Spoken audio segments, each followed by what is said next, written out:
Hey everybody, Amsterdam dance event.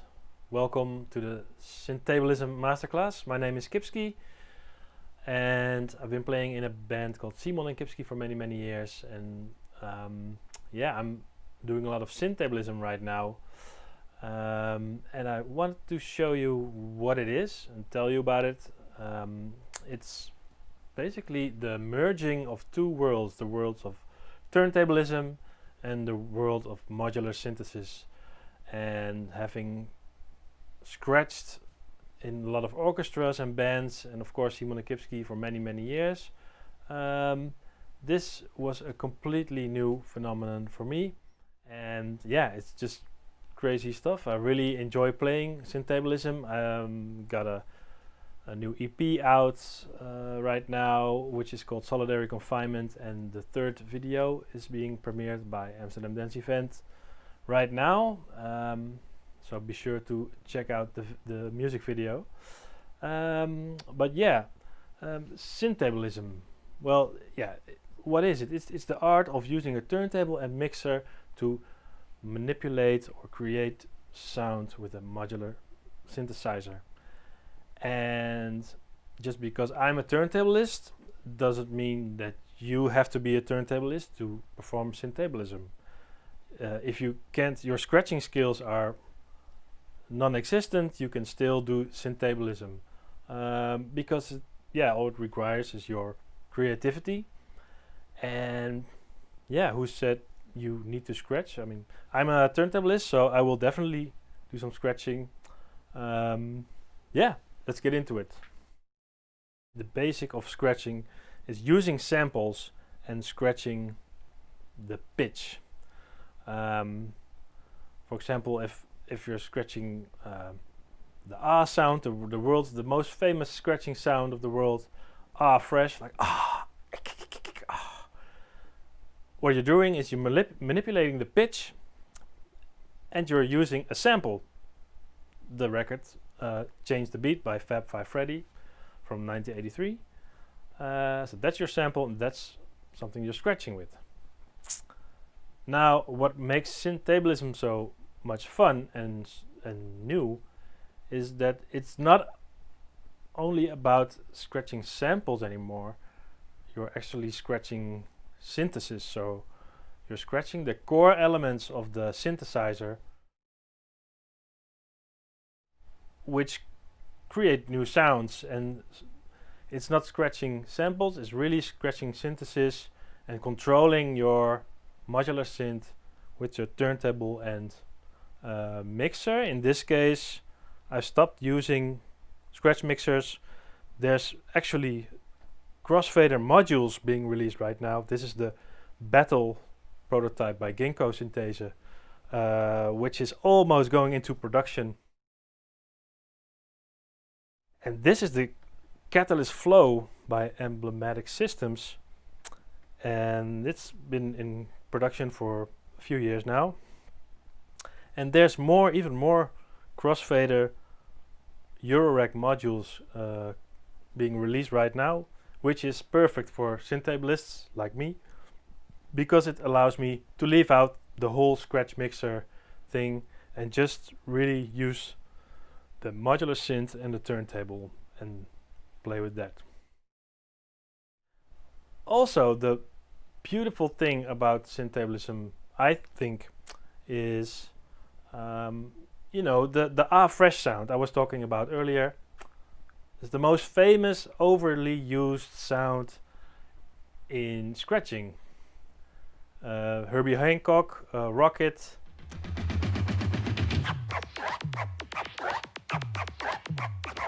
That's the fresh sound.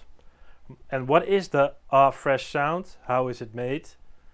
It's somebody talking into I think it is Fab 5 Freddy himself talking into a vocoder, saying, "This stuff is really fresh," which actually is a synthesizer. So he's synthesizing his voice with this inharmonic vocoder, creating this sample on this record, which became so popular for all the scratch DJs. And so if that's the most popular scratching sound in the world, how cool would it be if you would be able to scratch the synthesizer itself? And that really blew my mind when I realized that. Like, okay, this is it's really something else, yet it's still really connected to the the backbone of hip hop, the old days, the old school kind of inspiration basically for Syntablism. So, how does it work? Well,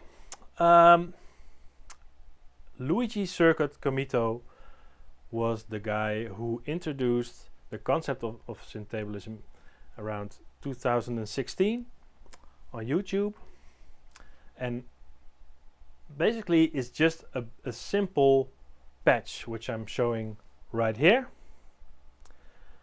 This is the patch which allows you to make a really basic Syntablism setup. So I'm not going to explain every element of it. I'm assuming you have a little bit of knowledge about modular synthesis and about DJ scratching. But as you can see, if you have a little bit of experience in modular synthesis, the patch is not that complicated. It's about merging pitch CV and gate signals. So, what's happening? Here's the record is spinning in the middle. On this record, there's a tone. It's like a bootleg pressed record with just a sine wave tone pressed on it. But I'm not using any needle because I have the phase controller. And what the phase controller does is sending a pitch signal right into my pitch to CV converter.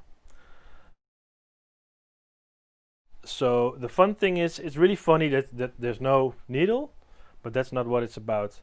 It's so handy because the signal is super clean and there's a custom tone you can set. Because I'm not using any timecode signals here.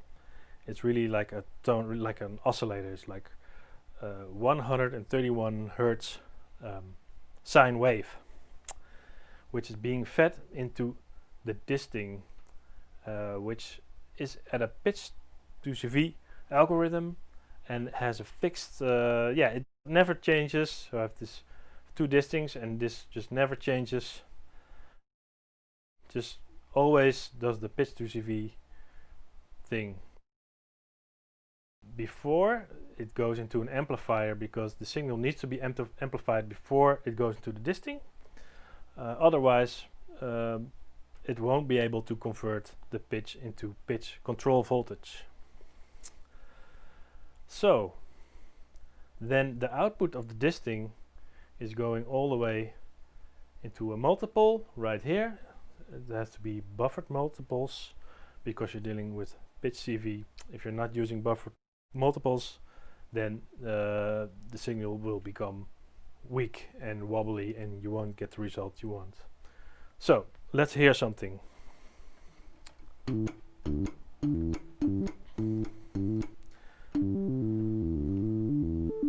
Okay. So what you're hearing now is one of my oscillators that is going through the wasp filter,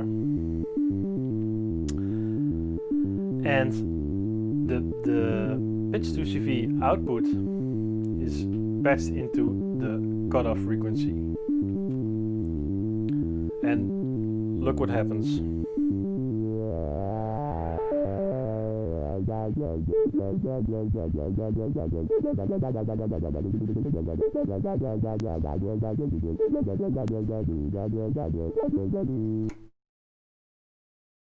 So you can hear me scratching the cutoff frequency of this oscillator, the Doepfer oscillator, which has like a little melodic sequence in the volt per octave input. And there's a huge difference already between normal scratching and Syntablism scratching, because the pitch is staying constant.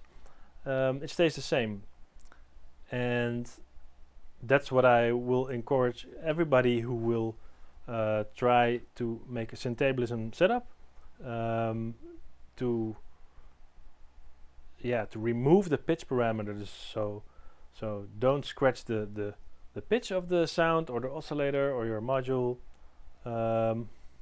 but try to find other parameters to scratch, because there's a lot of other parameters like panning. I also have like the decay of my reverb responding to my turntable movements, like this.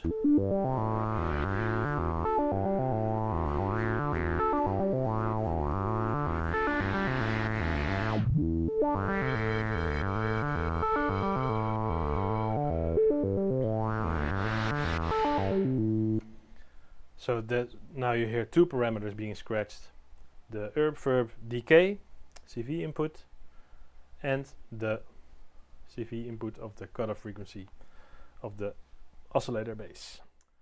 Other parameters that you can scratch are like the formants of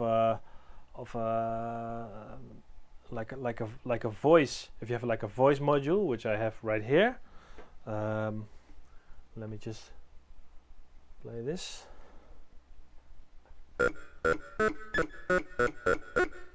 That's the vowel module by 2HP.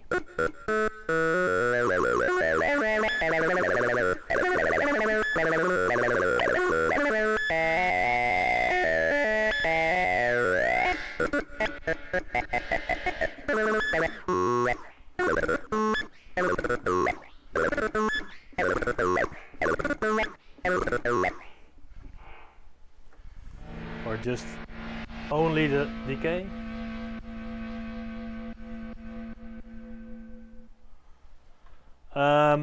It's basically endless.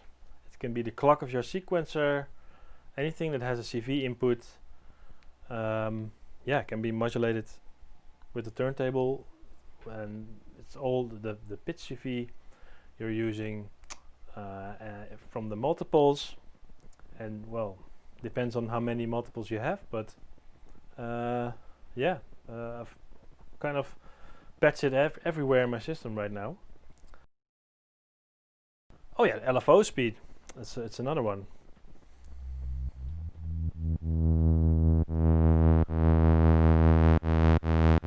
So now there's an LFO on the panning, as you can hear.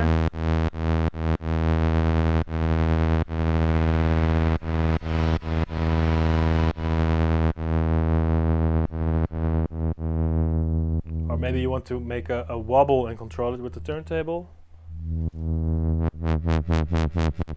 Like a wobble bass.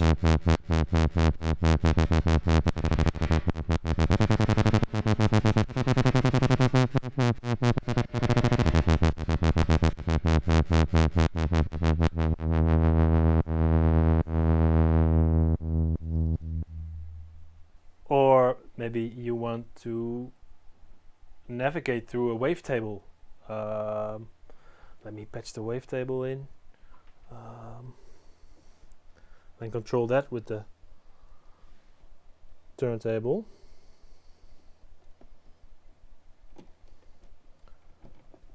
Like this.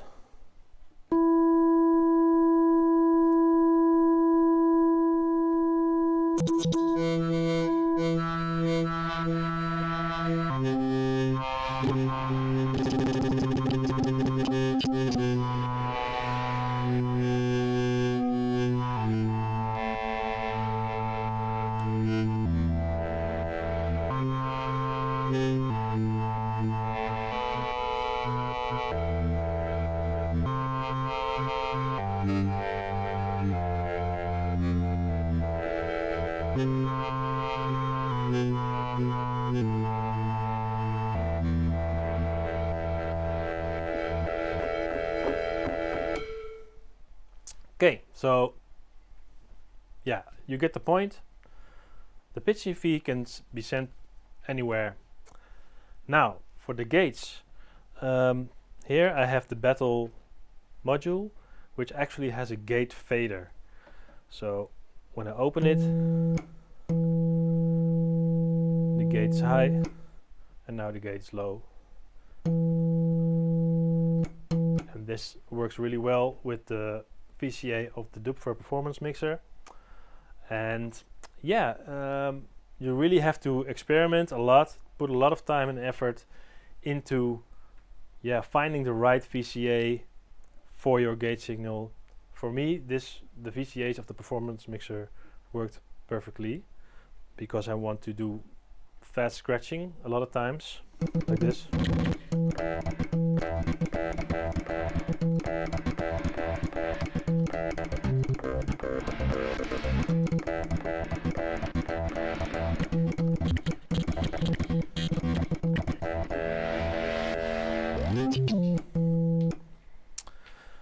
But if you don't have a gate fader like this, or a module with a crossfader that can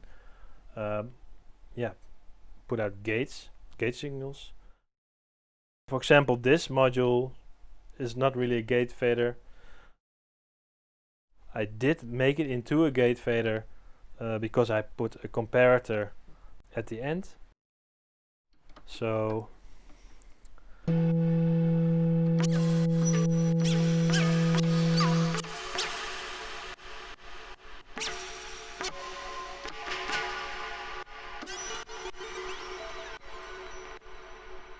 now every time I'm opening this fader, the comparator creates a gate signal which triggers the elements module, which is being fed the sequence from the voltage block.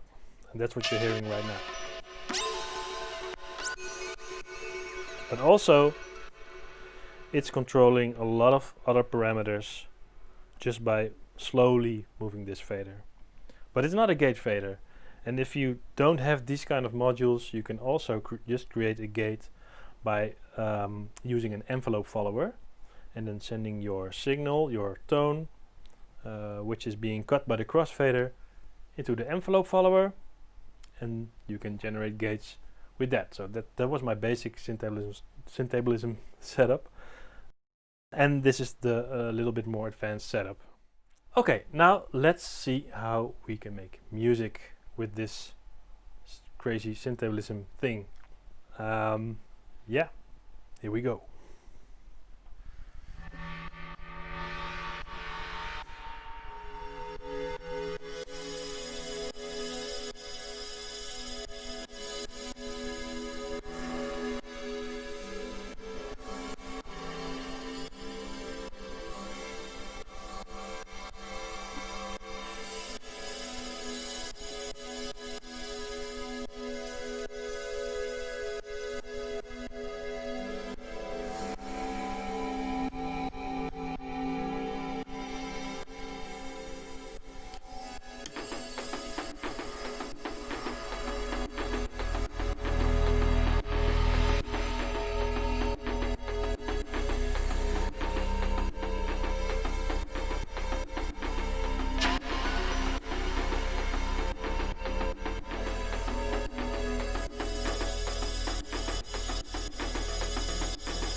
That's the Syntablism Masterclass. I hope you enjoyed it. Enjoy Amsterdam Dance Event. Yeah, you can support my work on Patreon. Check out the Kipswinger video, which ADE is premiering right now. And yeah, thank you very much. Really had a great time. And I hope this will encourage you to try Syntablism. Bye.